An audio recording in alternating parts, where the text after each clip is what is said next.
Malvinas, 40 historias. Un programa de radio.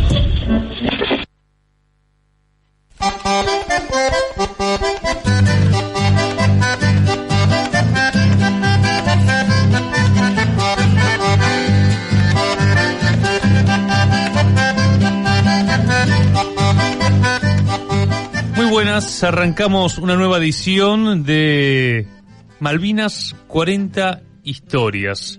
No digo muy buenas tardes porque en otras radios se escucha de la mañana, porque hay algunas radios como esta, donde también se van a repetir por la noche. Así que a partir de mañana miércoles, hablando en lo temporal, 23 horas se va a repetir este programa. Un programa malvinero con Camila Smock en la puesta en el aire. Saludo a Lucas Molinari. Muy buenas, compañero Juan Natalicio. ¿Qué tal, Lucas? ¿Cómo estás? Muy buenas a todos y todas que estén del otro lado. Muy contento y además hoy también tenemos un lindo programa.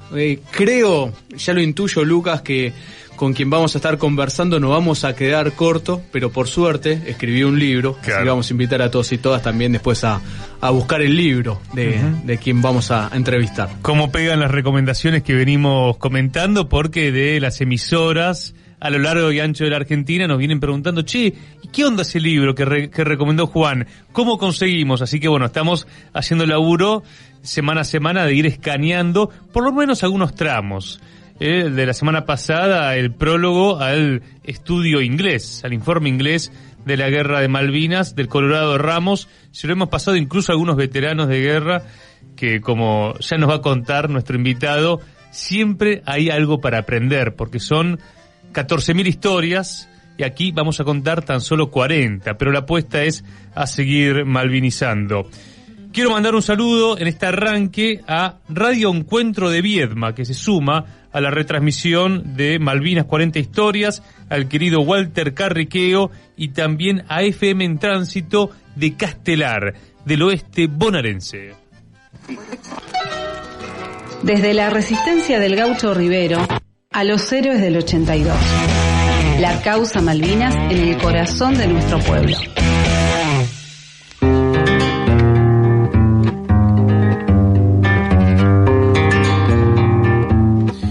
No nos creemos un oasis comunicacional, pero pareciera a veces que en la ciudad de Buenos Aires lo somos, y sobre todo al hablar de Malvinas. Digo, no lo creemos porque cuando uno va a Santiago del Estero, cuando uno recorre la provincia de Buenos Aires, cuando uno va al centro del país, a Tierra del Fuego, el sentimiento malvinero se expresa también en los medios de comunicación. No todo es la ciudad de Buenos Aires, por más que todavía hoy la Secretaría de Medios de la Nación entienda que solamente son medios nacionales los que transmiten desde la ciudad de Buenos Aires.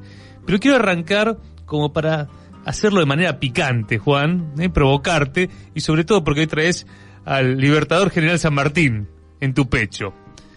El señor Alconada Amón escribió en el diario La Nación lo siguiente. ¿Estás preparado? Sí, no sé si estoy preparado, pero dale.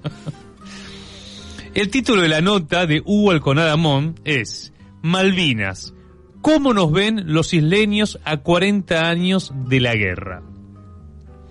Y arranca su artículo que lo escribe desde Malvinas. Entonces pone Alconada Amón, Puerto Argentino. Y así redacta su nota. Somos Rusia. Así nos ven en las Islas Malvinas, a las que aquí nadie llama de ese modo. Son las Falkland Islands, y siquiera verbalizar la palabra Malvinas resulta altamente ofensivo en las calles de esta pequeña ciudad que todos conocen por Stanley. Llamarla Puerto Argentino es también un insulto, dice Alconada Amón. Aquí fuimos los invasores y aquí todavía hoy somos vistos como una amenaza latente, el grandulón del barrio que arrastra infinidad de problemas, pero prepotea al más pequeño en cada oportunidad que puede.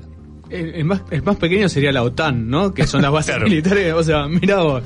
Así que somos más grandes que la OTAN.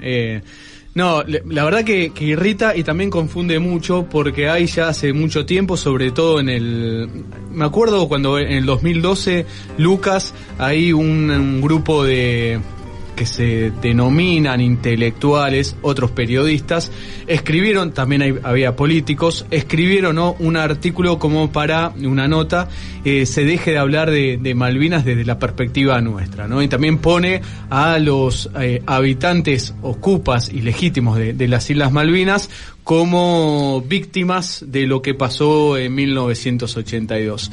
Y acá la verdad que se confunde todo y se nota que ahí hay una campaña pro-británica y es una línea desmalvinizadora muy, muy fuerte. Primero, pongámoslo en el contexto político, porque lo primero que hay que hablar es de diplomacia ante esta burrada que se escriben.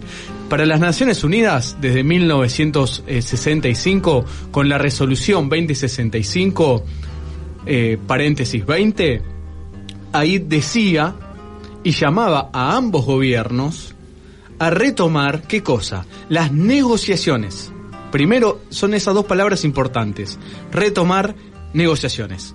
Es decir, que ya hubo negociaciones entre ambos países por lo que pasa en las Islas Malvinas.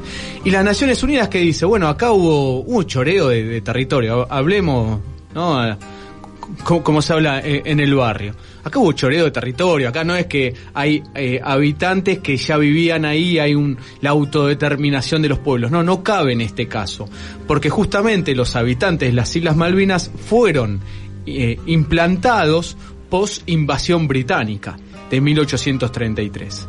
Entonces las Naciones Unidas dicen, miren, acá hay un conflicto, entonces se tienen que sentar a retomar las negociaciones entre ambos países para encontrar una solución pacífica, justa, y había otra palabra más que ahora no recuerdo, ¿sí? Ahora, esa solución, hay sectores políticos británicos que también lo entendieron, era devolvernos las Malvinas. Pero hay otros sectores que no quieren devolvernos las Malvinas, que son los que, Alconada Amón, que son los que, otros periodistas de Clarín, sobre todo hay una periodista que escribió un libro también sobre Kelpers como país, que lo tenemos acá enfrente, un país nuevo en Sudamérica, ¿no? Una locura. Diciendo que justamente, hay medio que me perdí ahora, pero justamente lo que se llama de las Naciones Unidas, bueno, siéntense a dialogar y a encontrar ahí está la parte política. Hubo dirigentes políticos británicos que retomaron esas negociaciones, que tuvieron esa intención, pero ¿quiénes no la tenían, Lucas? Los grupos económicos. Claro. Bueno, hay un llamado grupo de presión. El Falkland Island Committee. Vamos a estar en otros programas contando el detalle de cómo se fueron conformando, cómo ese 1965, en un proceso de descolonización a nivel mundial, toman la tarea de decir, bueno, con una reina mediante. Recordemos que los británicos han tenido a lo largo de siglos una continuidad en la política imperial del Foreign Office, de una cancillería que no como la Argentina, que ha tenido un zigzagueo casi constante y con una dictadura militar que creyó en aquel 82 que Estados Unidos la iba a respaldar. No había ingenuidad, había concepción también, ¿no? Concepción colonial. Pero bueno, queríamos responder al Alconada Amón y simplemente un apunte. Ayer estuve presente en la clase que dio Martín Balsa en la CGT, invitada por el Consejo Directivo, y hay un planteo que hacía Balsa respecto de, nos dicen cobardes algunos comunicadores, se refería a uno que grita en la televisión. Grita mucho. Es un programa, es un canal gritón en general. Gritón, pero bueno, y le recomendó a ese conductor no pasar por Paso de los Libres, de donde eran sus soldados, a quienes también vamos a estar invitando aquí en Malvinas 40 historias. Pero vamos a pasar de tema porque se vienen jornadas muy intensas de vigilias, de actos homenajes, de actos de reivindicación de soberanía.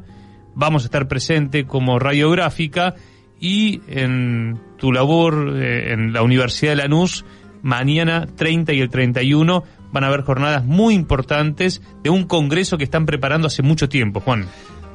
Así es el Congreso Voces de Malvinas. Además Lucas también estará allí presente el día de mañana, porque mañana, entre todas las actividades, ya adelanto y promociono la nuestra, es justamente una mesa de Malvinas en las radios, y nosotros seríamos los únicos no combatientes de Malvinas que estarían en esa mesa, porque después los otros invitados, que son 4, hay 2 que se les está complicando venir, pero están haciendo el esfuerzo grande. Uno vive en Santa Fe y otro en Puerto Madryn, ahora no recuerdo exactamente, pero en la Patagonia, están haciendo el esfuerzo para venir. Es Malvinas en la radio, ellos son combatientes de Malvinas, nosotros seríamos justamente los no combatientes. Pero después va a haber una gran cantidad de actividades, va a estar Rosana Huber, justamente siendo la primera actividad en el día de mañana, 9:30 horas. Justamente, para quien no conoce, Rosana es antropóloga, una de las grandes investigadores, grandes maestras de la cuestión Malvinas, tiene varios libros publicados, pero va a haber una infinidad de actividades. Entre ellos también va a estar mañana la mesa de libros y Malvinas, que son de los protagonistas, justamente. Quien hoy tenemos aquí en el estudio estará también mañana en la universidad. Estoy pensando ahora de memoria mientras voy a hay de todo, O sea, hay muchas actividades que tienen que ver con el trabajo universitario, con el trabajo de cada uno de los veteranos, de los medios de comunicación y el concepto que la Universidad de Lanús lleva hace mucho tiempo, que es malvinizar desde la educación superior y con un laburo territorial muy importante, porque van a estar presentes muchos centros de veteranos mañana y pasado. Exactamente, en Lanús, ¿no? Porque el jueves va a haber una mesa justamente de todos combatientes. En casi todas las mesas hay combatientes de Malvinas, es una cosa obvia. No solo buscamos que sean los combatientes, sino también que haya participación de familiares, ¿sí? Lo que nosotros entendemos que lo que pasó en 1982 como algo importante, que nuestro país estuvo en guerra contra los británicos. Entonces, dentro de eso va a haber una gran cantidad de actividades. Después va a haber una infinidad de mesas de distintos trabajos que se han presentado en la universidad, porque hubo una etapa donde se podían presentar proyectos o trabajo de investigación que se han realizado. Y va a haber exposición de estos trabajos. Y hay un video que vas a publicar junto a Sofía Vasallo, que es excelente, que tiene que ver con qué pasaba en la ciudad de Buenos Aires, más detalladamente en la Plaza de Mayo, en aquellas plazas de abril y junio del 82. Así es, ahí lo que estamos analizando es cómo la plaza del 30 de marzo, del 2 de abril, del 10 de abril y del 14 y 15 de junio tiene todo un hilo que va de la mano, ¿no? Como el pueblo inclusive hizo que quien era entonces el presidente de facto en la República Argentina tenga que cambiar su discurso el mismo 10 de abril, pero eso está todo analizado en el video y no lo quiero promocionar mucho. No, por favor, solamente es un adelanto y lo vamos a estar trabajando en próximas entregas. Finalmente, Juan, trajiste un libro de Virginia Gamba hoy para recomendar, El peón de la reina. Y viene de la mano con lo que, mirá, como que si nos hayamos puesto de acuerdo de alguna manera, ¿no? Antes leías a Alconada Amón. Bueno, si, por ejemplo, leyera el libro El peón de la reina de Virginia Gamba, no diría esa burrada que escribió ahí. Virginia lo escribió en 1984, libro, y acá demuestra, vos mencionaste, Lucas, el grupo de presión, el lobby, el Falkland Island Committee. Bueno, Virginia ya lo viene denunciando, voy a utilizar esta palabra, o describiendo desde 2 años después de la guerra, de cómo ese grupo de presión, que son todos económicos, y cuando hablamos de económicos no solo están los que hoy hacen negocios en el Atlántico Sur, sino también los militares británicos que tienen intereses en el Atlántico Sur para mantener la flota. Bueno, Virginia aquí cuenta cómo, más allá de sin quitarle responsabilidad a la dictadura y a la junta militar que hizo la recuperación de las Islas Malvinas, cómo hubieron otros factores para que el 2 de abril se realice ese acto militar, digamos. No salió de un repollo, no es que la creencia esta a veces tan chiquita de decir no, porque a Galtieri le gustaba tomar whisky, recuperó Malvinas. No, es un poco no es solamente un plan de Macera que llega a Anaya y que Anaya lo convence a Galtieri, no es solamente esa explicación. No, claro. Hay otros motivos geopolíticos. Exactamente. Y en el peón de la reina, Virginia Gamba, que hoy trabaja en las Naciones Unidas, por lo menos el último correo que yo... fue una de mis grandes maestras, también muy, muy amable. Los grandes maestros y maestras tienen te reciben en su casa y estás horas y horas y preguntando, repreguntando. Bueno, ella hace muchísimos años, una vez me recibió ahí en su casa y me tuvo horas explicándome qué había pasado en la Georgia del Sur previo al 2 de abril, qué era este grupo de presión que al día de hoy sigue actuando. Bueno, todo eso ella lo trabaja. A ver, ¿por qué los británicos querían la guerra? Pongámosle nombre y apellido. La Royal Navy quería guerra, para empezar. ¿Por qué la Royal Navy quería guerra? Porque Margaret Thatcher iba a desmantelar a la flota militar. Para quien no sabe qué es la Royal Navy, iba a desmantelar, iba a dejar sin buques. Entonces, la Marina británica necesitaba un conflicto. Y el conflicto del Atlántico Sur les cayó como anillo al dedo, pero no es que le cayó. Hicieron bastante para que eso pasara. Y después el grupo de presión. ¿Por qué el grupo de presión? Porque, como decíamos, habían sectores políticos británicos que cada tanto amagaban con llegar las negociaciones con la República Argentina para devolvernos las islas. Hubo distintos proyectos, distintos planes, y justamente este grupo de presión fue el que actuó para que no haya diálogo y no se cumpla lo que las Naciones Unidas viene diciendo desde 1965. Muy bien, El peón de la reina, recomendación de Juan Natalicio, libro de Virginia Gamba. Y simplemente cerrar esta introducción con una pequeña reflexión. En aquel 20 de noviembre de 1845 invadieron a la Argentina no solamente franceses e ingleses, también había salvajes unitarios, ¿no? Es decir, había quienes habían nacido en esta patria pero querían invadirla. Es decir, que esta cuestión del cipallismo tiene largo alcance, pensando quizá en estos textos o el sentir de un tipo como Hugo Alconada Mon. Desde una concepción patriótica hacemos entonces Malvinas 40 historias, que arranca con esta música que propone el Manu Rivas, un conjunto que es de la zona, acá del área metropolitana, de zona sur. Son Raza 1982, esto heavy metal, cantan Pucará.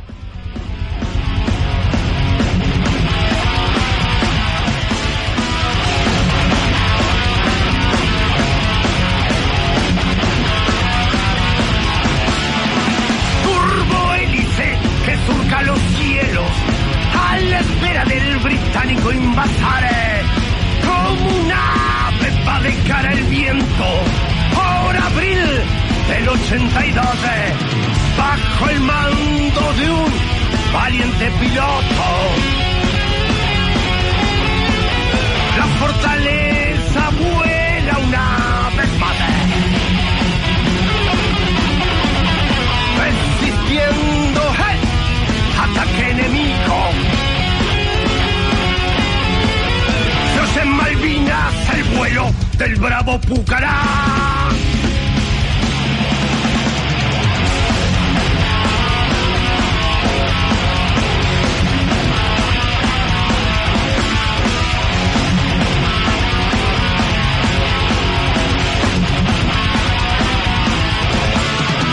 No importa que fueran muchos menos, pues lo que sobraba era valores. Como un trueno bramaron los vientos en el Atlántico sur de las naciones, bajo el mando de un valiente piloto. La fortaleza vuela una vez más, resistiendo el ataque enemigo. En Malvinas el vuelo del bravo Pucará.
cual pájaro metálico, defenderé el suelo nacional bajo el mando de un valiente piloto.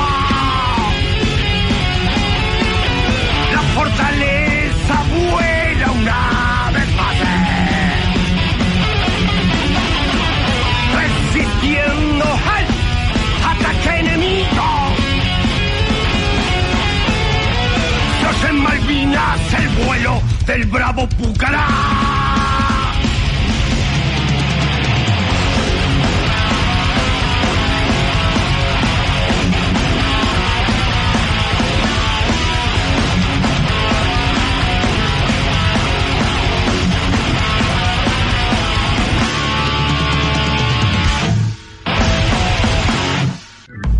Malvinas. Una identidad colectiva.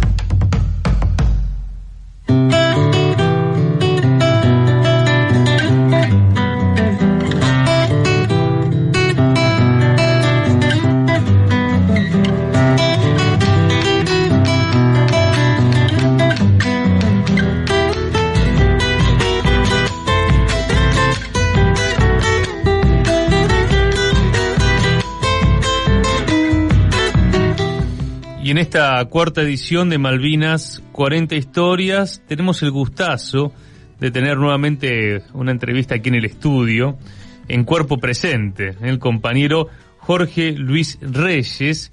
Él en el año 82 fue teniente de la Fuerza Aérea con la especialidad de artillería antiaérea. Jorge, gracias por estar aquí en el Patrick Rice, en esta emisora que es radiográfica.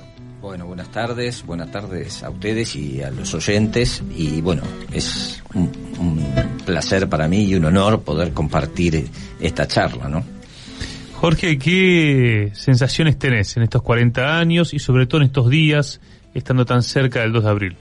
Claro, para un veterano de guerra, Malvinas es como que te hace un impacto genético. No hay un solo día que vos en un determinado momento no te acuerdes de algo. No solo para la fecha de Malvinas, del 2 de abril en adelante.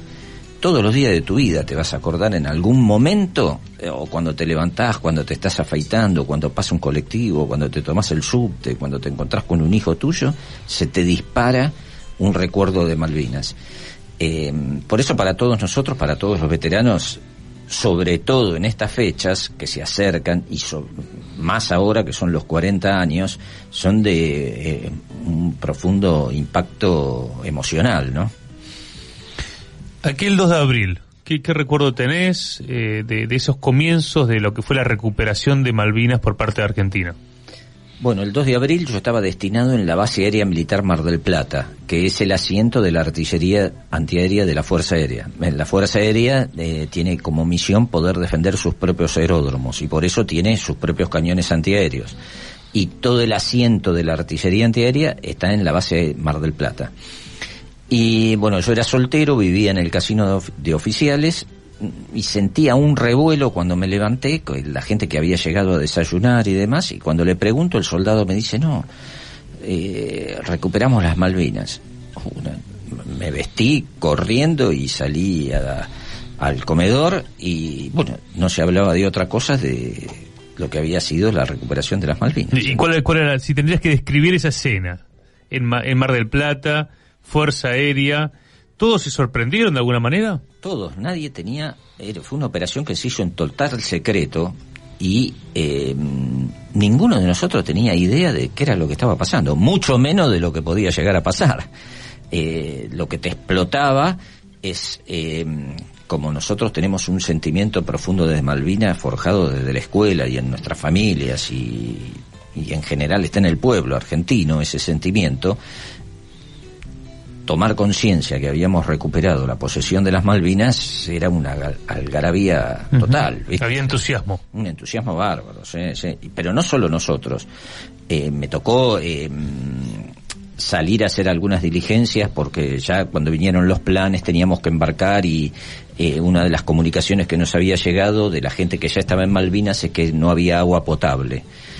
Entonces decidimos llevar agua potable. Y yo me fui con con un jeep al supermercado a buscar agua potable. Hablé con el dueño del supermercado, que por supuesto me dijo, mire, llévese todo el agua que necesite, agua mineral, que bueno, la cargué y me la llevé, pero todo el mundo en la calle, y lo que vi en el supermercado, la gente con la que trataba y demás, era de un total entusiasmo, ¿no? Y ahí recuerdo, estamos conversando con Jorge Reyes en 1982, teniente de la Fuerza Aérea Argentina, y ahí, Jorge, ¿cómo fue el momento que les dicen, bueno, tienen que ir a Malvinas, y cruzan hacia las islas, y además cómo estaba conformado tu grupo? Sí, bueno, cuando viene después de esta primera impresión, la directiva fue ir a preparar los equipos para el caso que nos llamen a desplegar, ¿no?, a las distintas unidades. Porque había que proteger también todos los aeródromos del sur argentino, que era de donde operaban nuestros aviones. Y ahí estaban todas las baterías antiaéreas en Mar del Plata. Teníamos bastante aceitado el mecanismo y el ejercicio porque a raíz del conflicto con Chile hacíamos ejercicios constantes todos los años, operativos, donde toda la Fuerza Aérea se dividía en dos, una norte, una sur, y interactuábamos, ¿no? Unos iban a defender aeródromos, los aviones atacaban, eran ejercicios operativos muy sincronizados, pero que nos permitía tener esa agilidad para los desplazamientos, para lo que era ponerse en marcha, ¿no? Porque habíamos tenido ya ese antecedente. Con lo cual estaba todo diagramado y ejercitado. A nosotros no nos costó mucho ejecutar nuestro rol de combate, de preparativo para desplegar. Y la toma, me acuerdo, fue un viernes 2 de abril.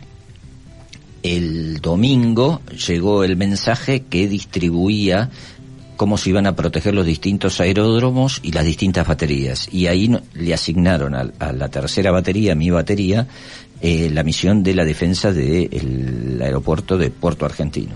Así que a partir de ahí ya sabíamos a dónde iban. Por supuesto, mucha más emoción de saber que justo a mí me tocaba ir en una batería que iba a pisar Malvinas. Y bueno, pero ya uno está enfocado en la parte técnica y que no se te olvide nada de... Jorge, muy breve, ¿qué es una batería? Para quizás de repente hay muchos o muchas que nos están escuchando y por primera vez escuchan una batería antiaérea. Bueno, muy breve, ¿qué es? Es un equipo antiaéreo. En el caso particular mío, era una batería de 35 milímetros que está compuesta por una central de tiro, que es un chasis donde hay un radar y una computadora que detecta la incursión de los aviones enemigos. Toda esa información va a una computadora. Hoy los aviones llegan al ataque a 900 kilómetros por hora, y para tener una idea, esos aviones quedan expuestos a que vos puedas hacer un tiro efectivo entre 5 y 7 segundos. Más tiempo no tenés de verlo. O sea, verlo visualmente es bastante comprometido. Entonces, la ayuda es básica, es tecnológica, a través de la computación. Y un laburo en equipo muy afilado, ¿no? Sí, porque hay 2 cañones de 35 milímetros que son bitubo de disparo rápido, 2.200 disparos por minuto, que es una cantidad considerable. Cada proyectil tiene 500 gramos de hierro y 200 gramos de explosivo. Quiere decir que vos estás poniendo 1 tonelada de hierro en 1 minuto en el aire, dirigido por una computadora a un punto. Esa es la tecnología que había en ese momento y que sigue siendo también bastante actual, ¿no? Uh-huh. Es bastante moderna. Ahora bien, hay algo que se comenta de la guerra que tiene que ver con que la Fuerza Aérea Argentina los aviones tenían que salir desde el continente, no desde la isla, porque no se había logrado ampliar. Claro. Fue un tema de estrategia, ¿no? Complicado, porque, determinó el accionar de toda la Fuerza Aérea durante todo el conflicto. Claro, la pista de Puerto Argentino tiene 900 metros, es corta. Entonces se había planificado hacer una ampliación para que pudieran aterrizar aviones a reacción y operar desde Malvinas aviones a reacción. Para eso hay unas placas de aluminio que se ensamblan y ya el grupo Construcciones había empezado a alisar el terreno para alargar una de las cabeceras. Tampoco era que había mucho espacio, pero para alargarla 300 metros más, lo que hubiese permitido la operación de los aviones A4, por ejemplo, de cazabombardero desde Malvinas, y eso hubiese empujado la flota mucho más allá, mucho más lejos de las 200 millas que siempre se instalaban, con lo cual también le hubiese sido mucho más difícil todas las operaciones aéreas que hicieron y las de desembarco. Ellos, al no poderse alargar la pista porque hubo un accidente en uno de los buques que tenía que traer las planchas y esas planchas nunca llegaron, quedamos condicionados con una pista corta a que los aviones cazabombardero argentinos tuvieran que operar desde el continente. Es decir, que el Comando Superior buscó desarrollar esa pista y que se amplíe. Sí, se buscó. Porque lo que se habla, bueno, sobre todo en el informe Rattenbach también, da cuenta de un Comando Superior que en abril había definido la recuperación, pero esto de ir a la guerra entraba en contradicción, ¿no? Porque no es que pusieron todo para pelear. Claro, es más, hoy que hablábamos de cuando vino el mensaje que nosotros nos preparamos para ir y demás, el comentario general era que íbamos a estar una semana y se iba a negociar como que estuvieran las tres banderas y volvíamos, o sea que como que no era... pero bueno... Los gringos le llaman touch and go, digamos. Claro. Una semana, 10 días y volvíamos. Y yo me acuerdo que mi jefe de batería y mi jefe de escuadrón, el mayor Mayorano, porque justo dentro de ese rol de preparativos a mí me tocaba preparar la munición que íbamos a llevar. Entonces es distinto si llevas 2 cajas de fuegos artificiales, viste, para hacer presencia, o te preparás para ir a la guerra. Entonces el mayor Mayorano me dice: mire, Reyes, yo disiento, para mí esto es un conflicto que los ingleses no van a dar el brazo a torcer, y preparémonos para llevar la máxima capacidad que tenemos de fuego.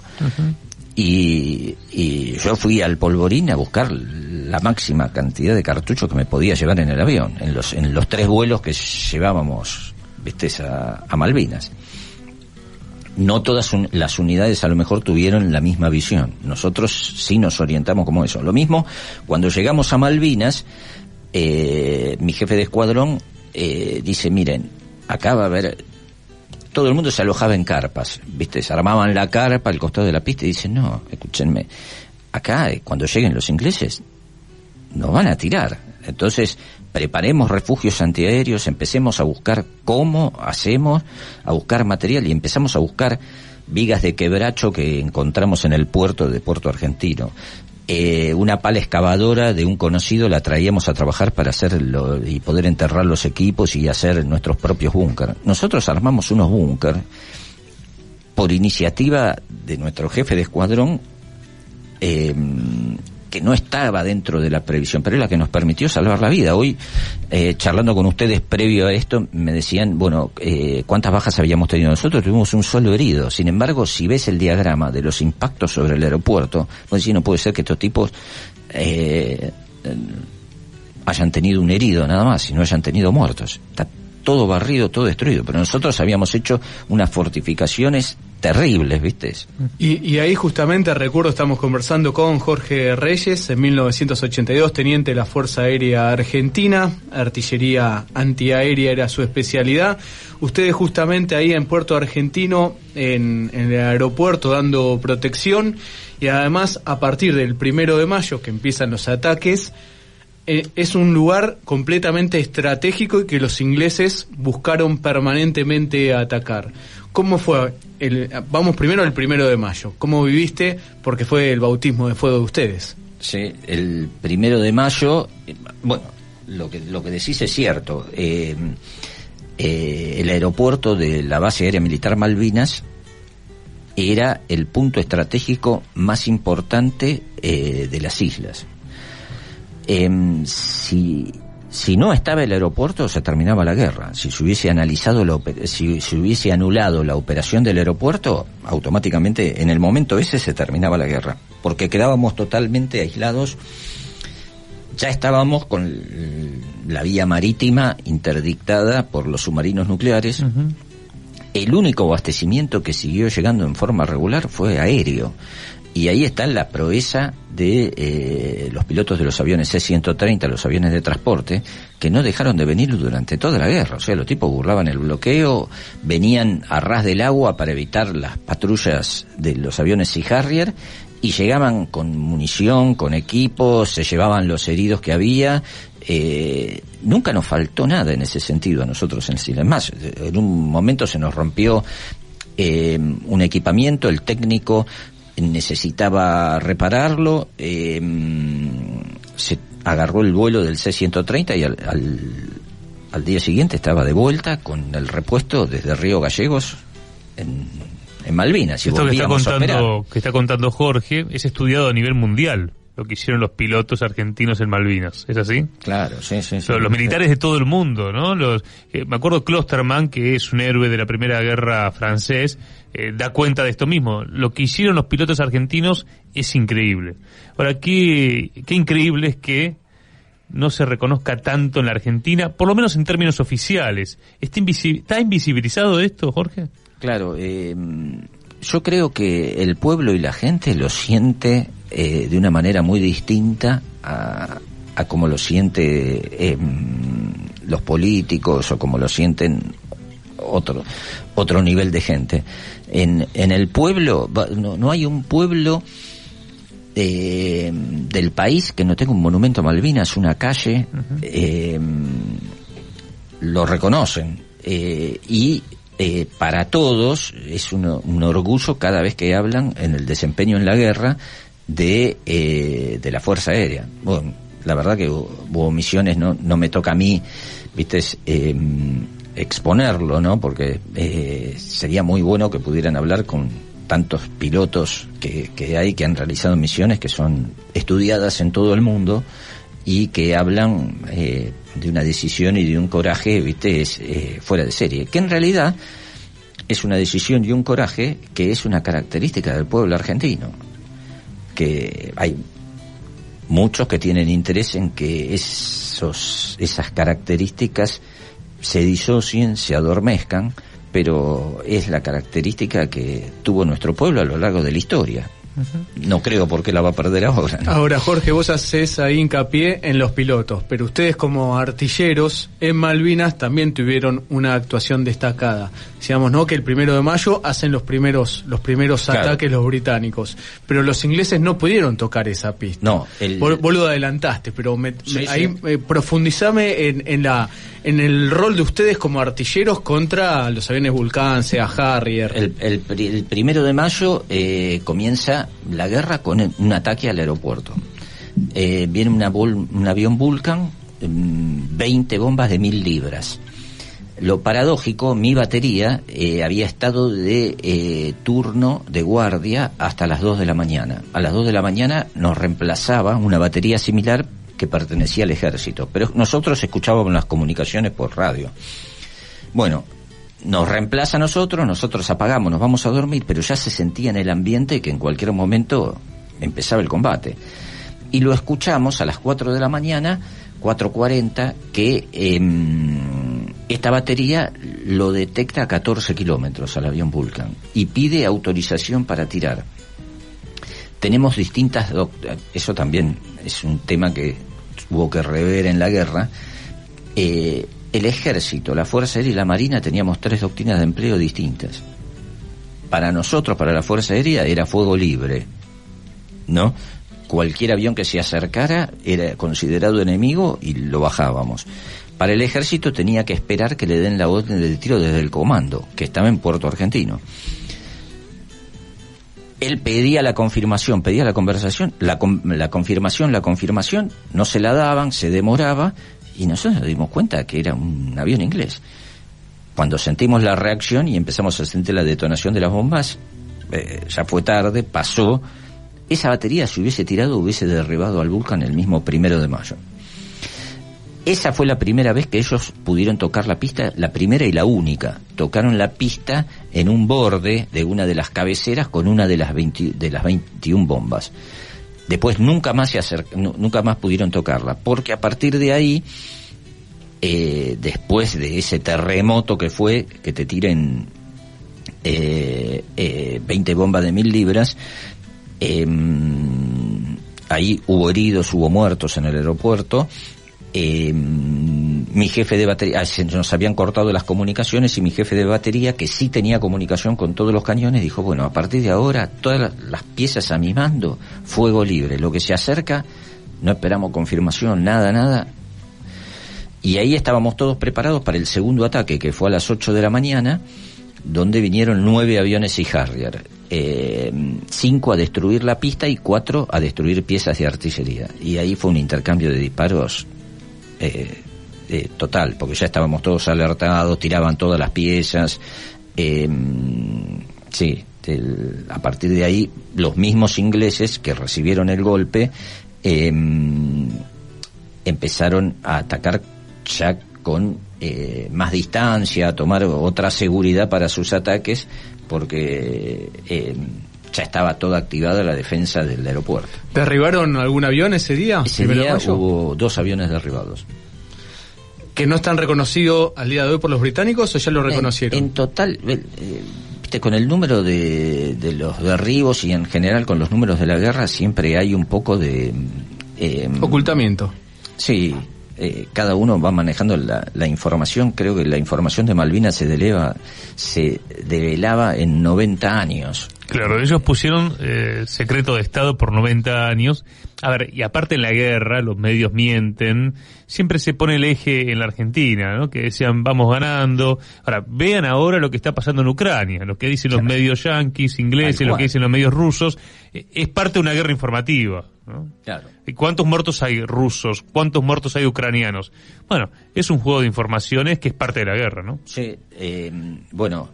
Para no mirarlo con ingenuidad, digo. Tal cual, sí, no, en su momento yo te puedo decir lo que vi es automáticamente un cambio de actitud en los ataques. Ya los ataques eran con otras medidas de seguridad, otras distancias.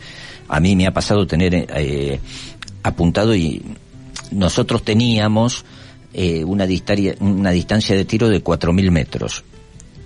Pero yo sabía que el piloto, habíamos armado los peines que... cada 4 municiones explosivas que armábamos en la cadena de tiro, uno era de fósforo, que es munición trazante, para que el piloto, claro, a tan alta velocidad de tiro, 2.200 disparos por minuto, el piloto ve como cada uno, no los ve uno por uno, ve como que le prenden una linterna y lo están iluminando, porque es tan rápido que esos puntos, viste, se hacen como un haz de luz. Y eso lo usábamos a favor nuestro, porque si bien nosotros teníamos que derribar el avión, lo otro era que él no estuviera tranquilo para apuntar y no le pegara a la pista. Entonces, donde el tipo titubeaba o dudaba, no le pegaba a la pista. Y así fue que ese día, por ejemplo, yo le empecé a tirar estando el avión a 6 kilómetros. Mis disparos no llegaban, pero yo sabía que el tipo lo veía, y el tipo tiró las bombas en el mar y pegó la vuelta y se volvió al portaaviones. No atacó, y eso es parte de tu misión de proteger el aeropuerto. Y ahí eso que estás contando es algo en tu libro, que ahora también lo vamos a mencionar. A mí una parte que me sorprende es la cantidad de veces que los ingleses intentaron atacar. En un momento, leyendo tu libro, pero no paraban de intentar, y ustedes no paraban de sacarlos del lugar, para no utilizar otro término, ¿no? Pero la cantidad de ataques que se producía de aviones y la respuesta constante de ustedes. Claro, sí, para los ingleses era de vital importancia anular el aeropuerto, porque ellos, anulando el aeropuerto, se aseguraban que no había más abastecimiento y te llevaba a que tenías 10.000 tipos aislados en una isla, ¿viste? Entonces se terminaba la guerra, ¿viste? No tenías capacidad de mantener el esfuerzo, y por eso se suceden los ataques, y permanentemente ellos iban viendo qué tipo de reacción había para evaluar por dónde tenían más seguridad para entrar, por dónde podían entrar y lograr sus objetivos. Por eso también te digo que lo quería enlazar con la pregunta anterior de las bajas.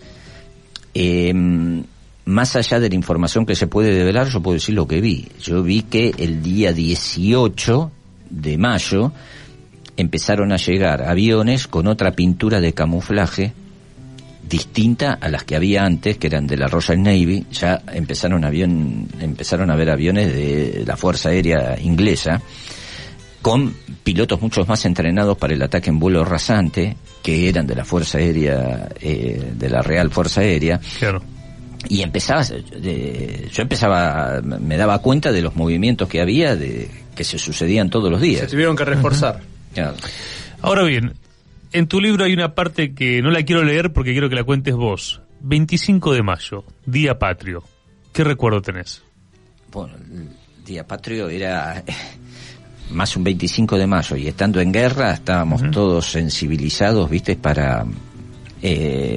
Sabíamos que los ingleses iban a tratar de arruinarnos el Día Patrio y atacarnos. Claro, vos acá decís que los ingleses nos iban a querer dar una paliza para desmoralizarnos. Claro, tal cual. Y para nosotros todo era celeste y blanco ese día, ¿viste? Desde mantener las costumbres de los saludos en el Día de la Patria, y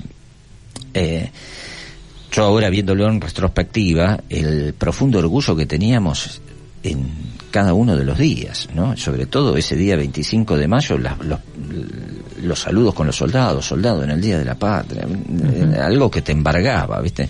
Teníamos conciencia de que estábamos viviendo un momento histórico, ¿no? Hay una frase de San Martín, ya que lo tenés hoy en tu remera, que la plantea justamente en el Día de la Soberanía, ¿no? Por aquel 20 de noviembre de 1845, que decía: los argentinos no somos empanadas que se comen sin más trabajo que el abrir la boca.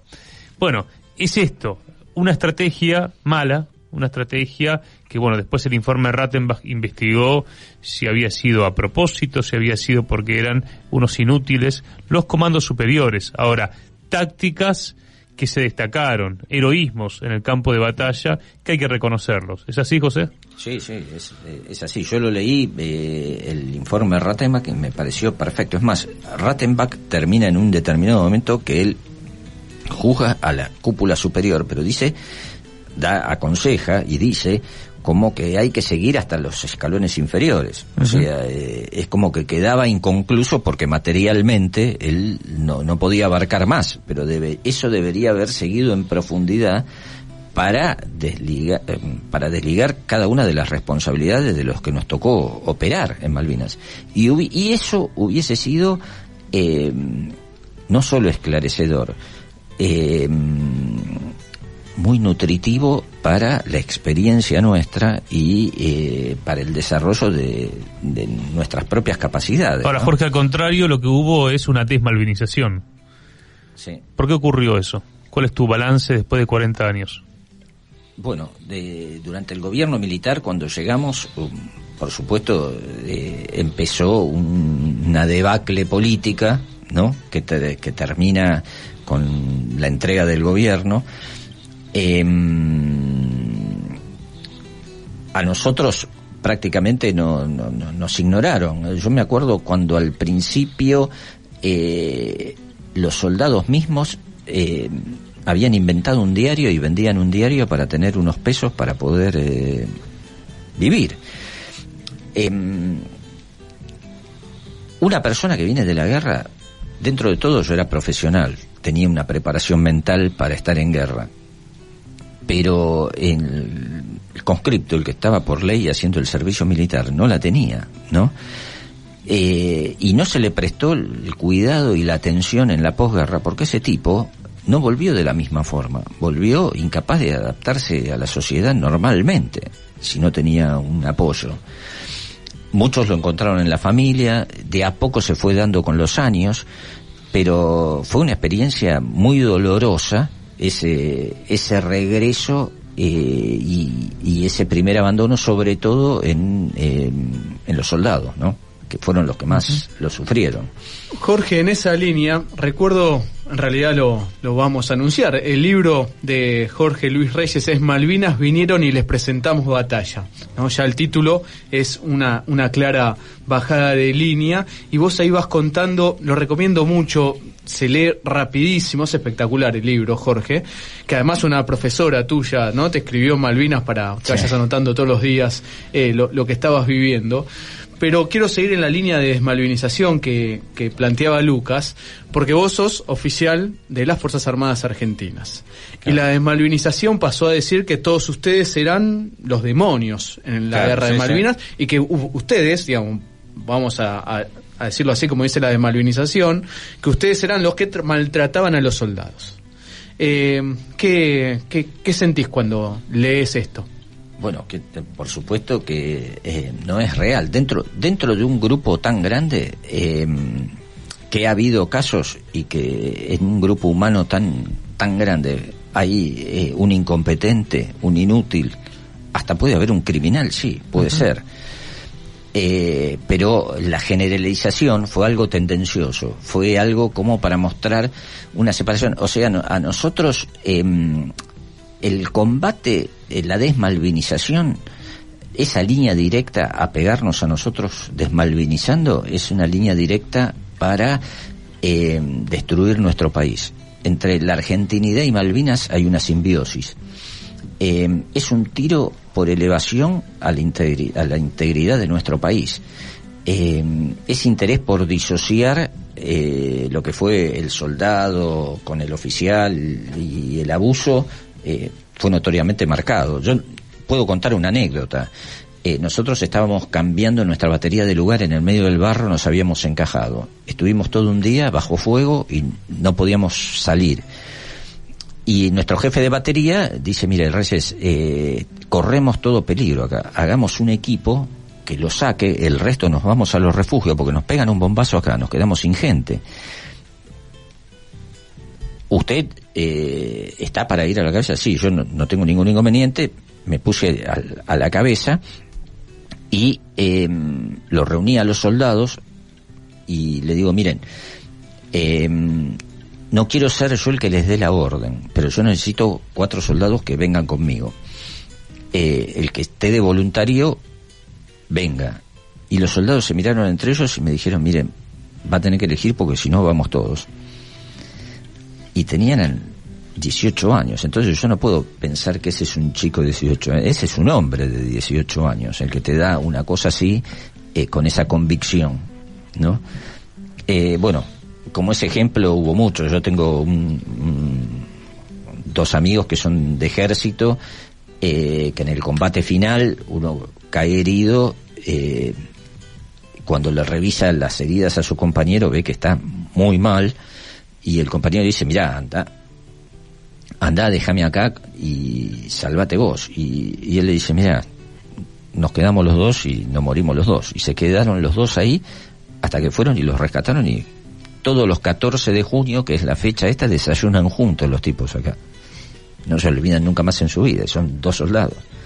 No, está lleno de estas historias. Por eso me encanta el programa, me cuentan las 40 historias, porque en la medida que escuchemos más voces de Malvinas, nos vamos a ir dando cuenta de la potencialidad que tiene nuestro pueblo, porque esto es un fruto del pueblo. El bravo pueblo argentino. Gracias, Jorge. No, por favor. Estuvo con nosotros Jorge Luis Reyes, quien fuera en el 82 teniente de la Fuerza Aérea, cuya especialidad, artillería antiaérea, estuvo en Puerto Argentino. Una guerra, 14.000 historias. A 40 años, la palabra de quienes lucharon por la patria.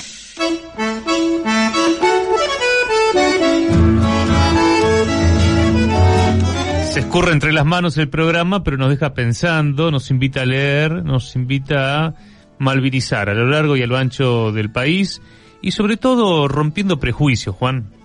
Así es, porque esto es muy importante. La desmalvinización lo que hizo fue poner en una bolsa a todos, ¿sí? A los tipos que no estuvieron a la altura, a los malos tipos, pero en eso también están cayendo los que fueron muy buenos jefes, los que al día de hoy se siguen encontrando con sus soldados, y eso hay una infinidad de casos. Recuerdo, Lucas, que como conductor del programa de radio Malvinas Causa Central, que va por su 10ª temporada, invito a todos y todas también a escucharlo en la radio de la Universidad Nacional de Lanús, los sábados al mediodía, donde ahí pasa esto, ¿no? Cuando hablamos con muchos soldados, te dicen, no, mi oficial, mi papá. Y otros que te dicen, no, mi oficial fue esto, pero dan nombre y apellido de los que no estuvieron a la altura y dar nombre y apellido de los que estuvieron a la altura, como hoy Jorge Luis Reyes, que además muchísimo recomiendo su libro, Malvinas vinieron y les presentamos batalla. Hay 14.000 historias y aquí en Gráfica te vamos a contar 40. Esta fue la cuarta, llevamos por el 10% y esperamos los homenajes, la reivindicación y sobre todo pensar Malvinas hoy, que no sea solamente una cuestión del pasado, sino de nuestro futuro. Juan Natalicio, muchas gracias. Lucas Molinari, un honor, un lujo. Bueno, gracias Jorge Luis Reyes nuevamente por estar aquí con nosotros. Camila Smock estuvo con nosotros en la puesta en el aire. El Manu Rivas en la musicalización. Nos reencontramos la próxima semana con una nueva edición de Malvinas, 40 historias.